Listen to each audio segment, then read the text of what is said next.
हमीद। सबसे बड़ा मुजरिम जानते हो कौन है?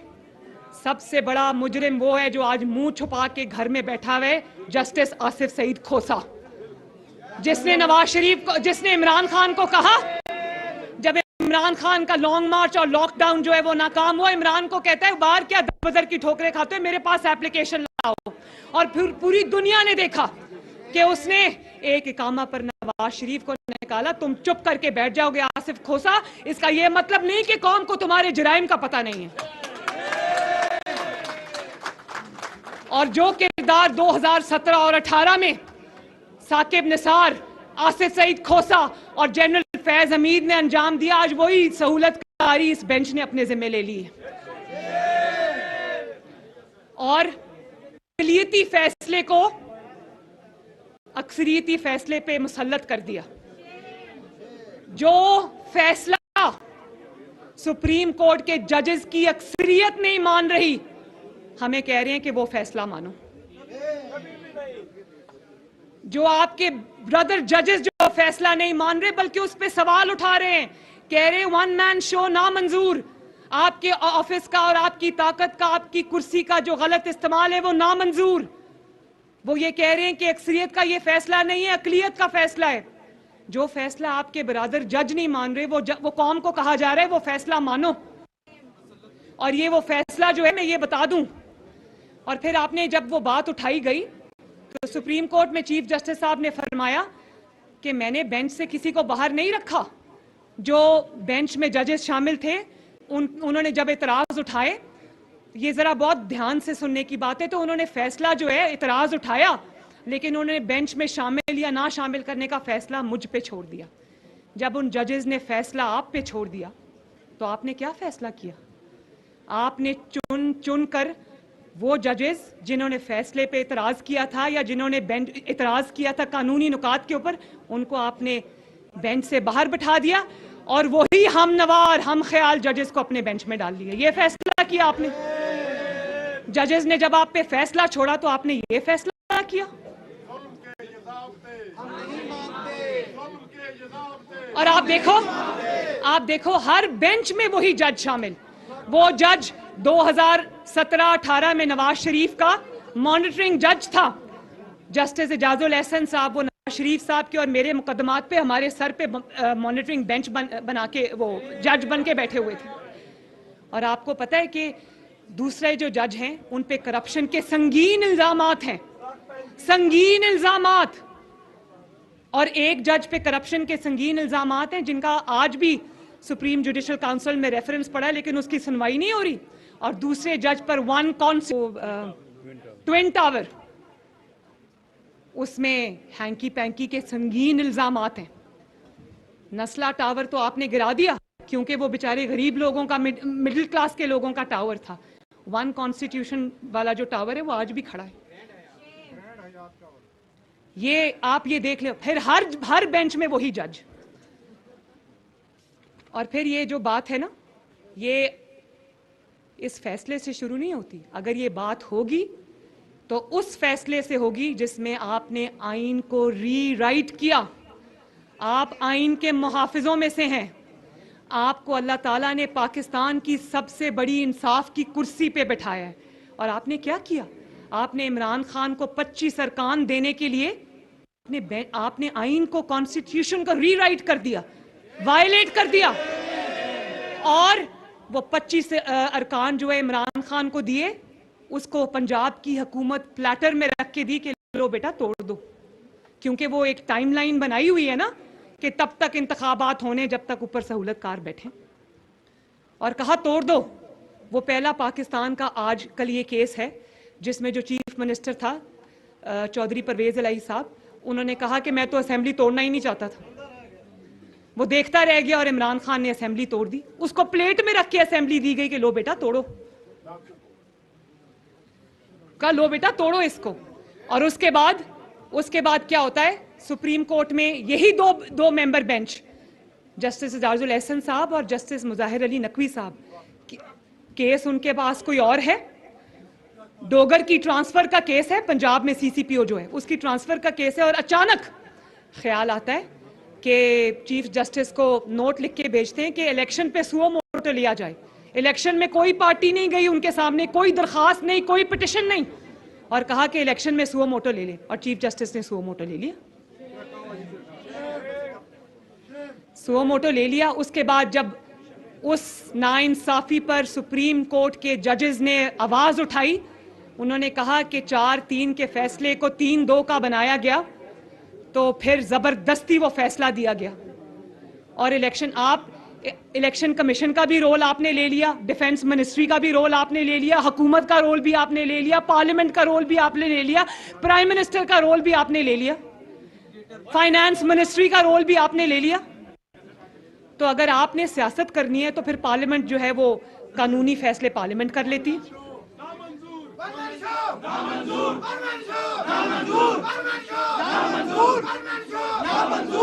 और फिर आपने कहा कि सियासी जमातें आपस में मशावरत कर लें। भाई सियासी जमातें तो कर लेंगी मशावरत, सियासी जमातें आप भी जरा अपने ब्रदर जजेस के साथ बैठकर मशावरत कर लें। आप कुछ कह रहे हैं, बाकी सुप्रीम कोर्ट कुछ कह रहा है, 3 मेंबर बेंच कुछ कह रहा है, बाकी लोग कुछ कह रहे हैं। तो सुप्रीम कोर्ट के खिदमत में मैं चीफ जस्टिस के अर्ज करना चाहती हूँ कि अगर सियासी जमातें आपस में उनके डिफरेंसेस होते हैं, मुख्तलिफ आरा होती हैं, एक आइडियोलॉजिकल डिफरेंसेस होते हैं, उसकी एक वजह है।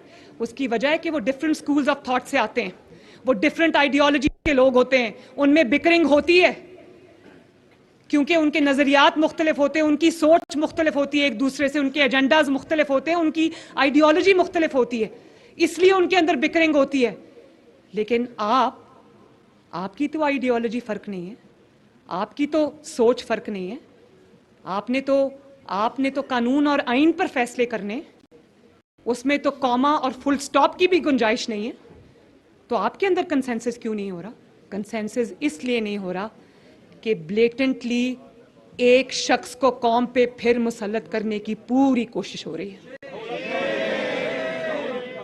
लेकिन मैं ये बताना चाहती हूँ कि मैं अपने वकला भाइयों के सामने, बहनों के सामने ये बात करना चाहती हूँ कि ये 2018 नहीं है। हो गया जो होना था, जो जुल्म होना था मुल्क के साथ, कौम के साथ, मईशत के साथ, वो हो गया।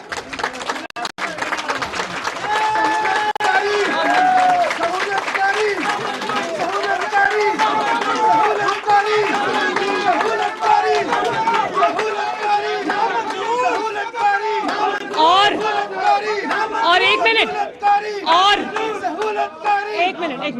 और जो आइन का इतलाक पंजाब पे होता है, उसी आइन का इतलाक खैबर पख्तूनख्वा के इलेक्शंस में क्यों नहीं होता?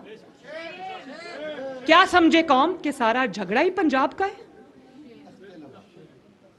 और जिन इलेक्शंस की आप बातें कर रहे हैं, और जो इलेक्शन इमरान खान मांग रहा है ना, और जो इलेक्शन जो है वो इसलिए मांग रहा है सहूलतकारों की सहूलतकारी की वजह से, मैं आपको ये लिख के देती हूं कि इलेक्शन होगा इंशाअल्लाह ताला, ये हार जाएगा। जिन इलेक्शंस के लिए आज ये रोना डाल के बैठा हुआ, ये इन्हीं इलेक्शंस को नहीं मानेगा, ये इन्हीं इलेक्शंस को लेकर बैठा रहेगा अगले 5 साल भी। फिर कहेगा मुझे मोहसिन नकवी ने हरा दिया, मुझे एस्टैब्लिशमेंट ने हरा दिया, मुझे नवाज शरीफ ने हरा दिया, मुझे मरियम नवाज ने हरा दिया, मुझे राना सनाउल्लाह ने हरा दिया, मुझे शहबाज शरीफ ने हरा दिया। फिर यही कहेगा कि इसलिए कि ऊपर शहबाज शरीफ बैठा था फेडरल गवर्नमेंट में, तो इसलिए पंजाब में और केपीके में मैं हार गया हूं। ये आज जो इलेक्शन कर रहे हैं, ये 5-6-8 महीने के बाद आप देखना, ये इन्हीं इलेक्शंस को रो रहा होगा बैठ के। और एक और बात देखो कि सुप्रीम कोर्ट ने, एक सेकंड, सुप्रीम कोर्ट में क्या हुआ? मुद्दई कौन था? मुकदमा किसका था? मुकदमा इमरान खान और तहरीके इंसाफ का तो था ही, पीडीएम में शामिल 11 जमातों का भी मुकदमा था। पीडीएम में शामिल जमातों को नहीं सुना गया, वकला को नहीं सुना गया, बार काउंसिल्स को नहीं सुना गया, इलेक्शन कमीशन को नहीं सुना गया। बात अगर सुनी तो सिर्फ और सिर्फ तहरीके इंसाफ की बात सुनी। बात अगर सुनी तो असद उमर की सुनी, जिस पे आज वो मईशत पे या इकोनॉमी पे या जो पाकिस्तान की फाइनेंशियल सिचुएशन है, जिस असद उमर से तजावीज़ सुप्रीम कोर्ट ले रहा था, उस असद उमर को, उस फाइनेंस मिनिस्टर को उसकी अपनी जमात ने उठा के बाहर फेंक दिया था। उसको कह के उसको, और ये फिक्स मैच था। असद उमर वहां बैठे थे, उनको कहा गया असद उमर साहब आप आए। भाई आप असद उमर की बात उसकी पार्टी नहीं मानती। वो जब असद उमर की बात अगर उसकी पार्टी मानती होती तो वो जब फाइनेंस मिनिस्टर था उसको निकाला क्यों था? इतना नालायक फाइनेंस मिनिस्टर था कि वो बदल दिया। वो तो खैर और भी बड़े बदले। आप उस शख्स को बुला के उसकी बात सुन रहे हैं जिसकी अपनी जो इकोनॉमी में बात उसकी पार्टी नहीं मानती। तो आपने जब किसी को सुना ही नहीं तो हम क्या गिला करें आपसे, क्या गिला करें?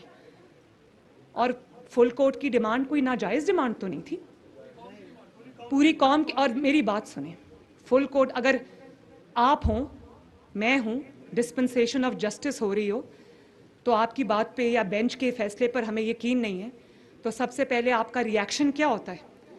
आपका रिएक्शन ये होता है कि अगर मेरी बात पे एतबार नहीं है तो बना दो फुल बेंच, कोई फर्क नहीं पड़ता। मैंने तो आइन और कानून पे फैसला किया, मेरा फैसला चैलेंज हो ही नहीं सकता।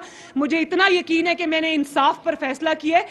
10 की बजाय 20 जजेस बिठा दो, लाहौर हाई कोर्ट को भी सुप्रीम कोर्ट में ले आओ, बाकी सूबों की भी उसको ले आओ, सब मेरे बात को अपहोल्ड करेंगे तो मैं बना देता हूं। मुझे क्या एतराज है? फुल बेंच इसलिए नहीं बनाया क्योंकि दिल में खौफ था कि मेरी नाइंसाफी खुल के सामने आ जाएगी, इसलिए फुल कोर्ट नहीं बनाया। तो आपने तो खुद ही अपने फैसलों से बता दिया कि आपके फैसले जानिबदाराना है। हम नहीं कह रहे, आपके अपने फैसले बोल रहे हैं।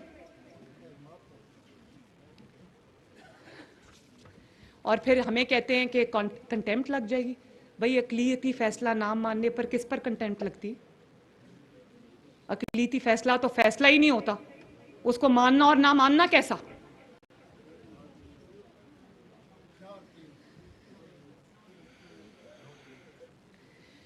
और मैं जब कहती हूं ये क्या हो गया? माइक को जरा देखें। ओ या हो गया।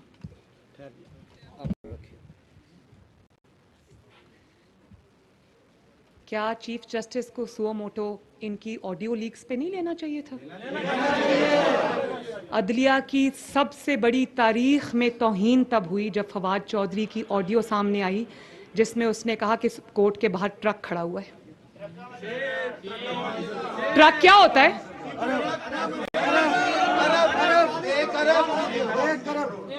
ट्रक क्या होता है? और उसके बाद हम नहीं जानते ट्रक क्या होता है, लेकिन ट्रक कोई ऐसी चीज होता है जिसकी बात खुलेआम पब्लिकली नहीं की जाती, उसको किसी कवर में छुपाया जाता है, वो ट्रक होता है। और आपको सुओ मोटो तब लेना चाहिए था जब यास्मीन राशिद की ऑडियो सामने आई कि सुप्रीम कोर्ट विच साडे बंदे बैठे हुए ने।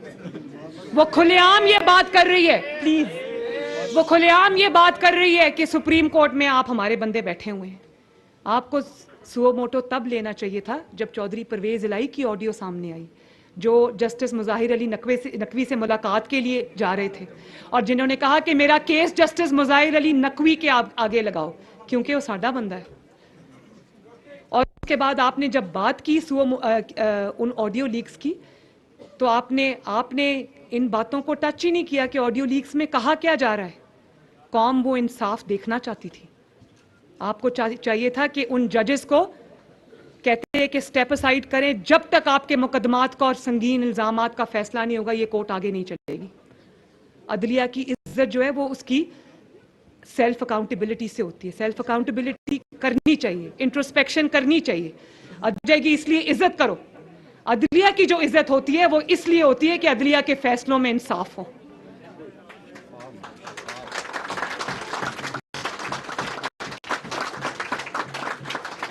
जब साफ और शफाफ फैसले होंगे तो तौहीन नहीं होगी, आपका एहतराम और आपका वकार जो है वो पूरी दुनिया करेगी। तो मैं आइन में लिखा है कि इलेक्शन वक्त पे होंगे, हम भी कहते हैं कि इलेक्शन वक्त पे होंगे, वक्त से पहले नहीं होंगे। और क्योंकि वक्त से पहले किसी की अपॉइंटमेंट सूट करती है, किसी दिमागी मरीज ने कोई फैसला कर दिया है, उस फैसले को पूरा करने के लिए पूरी सुप्रीम कोर्ट, पूरी इस्टेब्लिशमेंट, पूरी सियासी पार्टीज, पूरा मुल्क उसके पीछे चल पड़े, ये नहीं होगा। जिसका ट्रैक रिकॉर्ड सिर्फ इंतशार है, फितना है, पाकिस्तान में जो अनरेस्ट है वो फैलाना, जिसका एजेंडा यही है, उसके कहने पर पाकिस्तान की कोई चीज नहीं लेगी, कर लो जो करना है।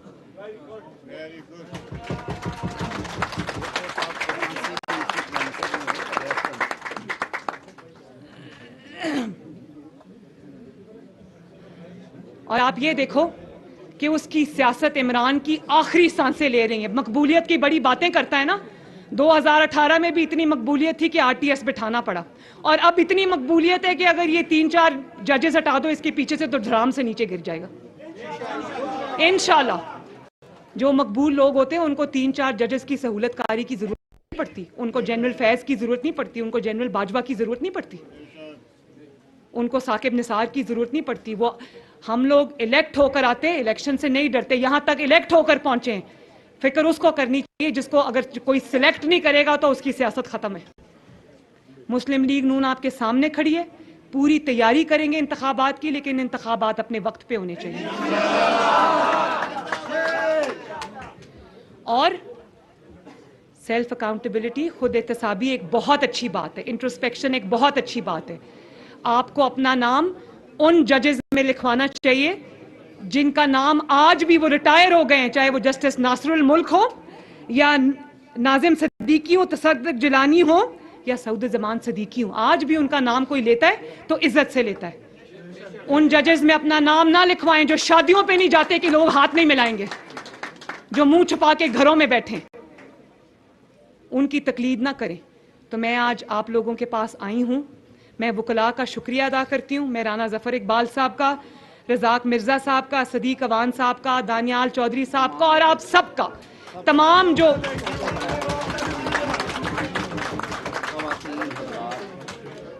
मैं आप सबका तहे दिल से शुक्रिया अदा करती हूं। और मैं आपको ये कहना चाहती हूं कि जब तक पाकिस्तान में इंसाफ का निजाम ठीक नहीं हो जाता, मैं चाहती हूं कि आप मेरे शाना बशाना मिलकर चलें।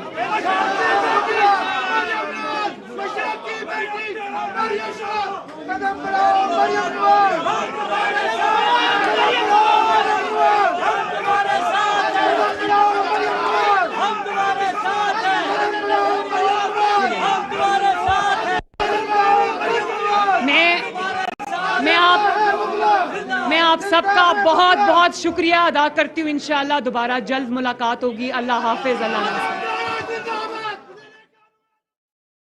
मुस्लिम लीग नून की चीफ ऑर्गेनाइजर मरियम नवाज वकला कन्वेंशन से खिताब कर रही थी। उन्होंने कहा कि आपका जोर सिर्फ मुंतखब वज़ीर आज़म पर चलता है, कभी किसी डिक्टेटर को भी माफिया करार दिया। जमहूरियत और आइन की बालादस्ती के जुर्म में नवाज शरीफ को नाअहल किया गया। बोली, नवाज शरीफ का जीता हुआ इलेक्शन इमरान खान की झोली में डाला गया, तब आप जज्बाती नहीं हुए। एक गीदड़ अपने आप को लीडर कहता है, घर से निकलता है तो मुंह पर जंगला पहन लेता है। मरियम नवाज ने कहा कि Nawaz Sharif China Pakistan economic corridor बना रहा था, ये लोग माफिया मुसल्लत करके बैठे रहे जो अवाम का पैसा लूट कर मुल्क से बाहर भेजते रहे। आसिफ सईद खोसा, साकिब निसार और फैज हमीद ने जो काम 2018 में किया वही जिम्मेदारी मौजूदा बेंच ने ले ली है। मरियम नवाज की जानिब से कहा गया कि जज साहब, आपके अपने बरादर जजेस आपके फैसले नहीं मान रहे और आप कह रहे हैं कि अवाम ये फैसला माने। जिन जजेस ने आपसे इख्तलाफ किया उन्हें बेंच से बाहर बिठा दिया और हम ख्याल जजेस को अपने साथ बेंच में शामिल कर लिया। मरियम नवाज की जानिब से कहा गया कि एक जज पर करप्शन के इल्जामात हैं, रेफरेंस सुप्रीम जुडिशल काउंसिल में पड़ा है, उस पर कोई सुनवाई नहीं हो रही। एक टाइम लाइन है जिसके तहत सहूलतकारों के होते हुए इंतखाबात करवाने हैं। CCPO लाहौर गुलाम महमूद डोगर का केस था जिसमें ना कोई दरखास्त दी गई, बस 2 जजेस ने कहा और चीफ जस्टिस ने सू मोटो ले लिया। मरियम नवाज की जानिब से यह भी कहा गया कि हम ऐसे फैसले मंजूर नहीं करते।